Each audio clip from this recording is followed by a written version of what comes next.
ఇక్కడ మీరు diagram observe చేస్తే ఇక్కడ ఎక్స్ వాల్యూ ఫైండ్ ఔట్ చేయమని అడిగారు. అలాగే 2 యాంగిల్స్ ఇచ్చారండి. ఒకసారి ఇక్కడ చూడండి ఓఆర్ అనేది ఈ ఆర్‌క్యూకి పర్పెండిక్యులర్‌గా ఉంటుంది కాబట్టి 90 డిగ్రీ. అలాగే ఓపీ అనేది పీక్యూకి పర్పెండిక్యులర్‌గా ఉంటుంది కాబట్టి ఇది కూడా 90 డిగ్రీ. సో ఇదొక పీక్యూఓఆర్ అనేది కోరిలేటర్లు కాబట్టి సమ్ ఆఫ్ అనదర్ 2 యాంగిల్స్ ఏమవుతుంది 180 అవుతుందండి. ఆల్రెడీ 2 యాంగిల్స్ 180 కాబట్టి. సో ఇక్కడ 50 డిగ్రీ కాబట్టి ఇక్కడ ఏమొస్తుంది మనకి రిమైనింగ్ 130 డిగ్రీ వస్తుంది.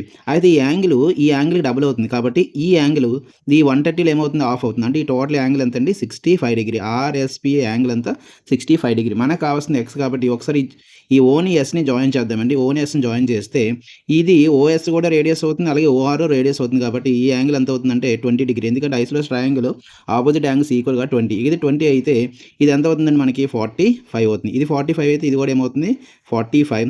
ఇది 90 డిగ్రీ కాబట్టి total angle 90 degree. 90 minus so x equals to 90 minus 45. 90 minus 45 అంటే 45 డిగ్రీ. సో ఆన్సర్ వచ్చేసరికి 45 డిగ్రీ.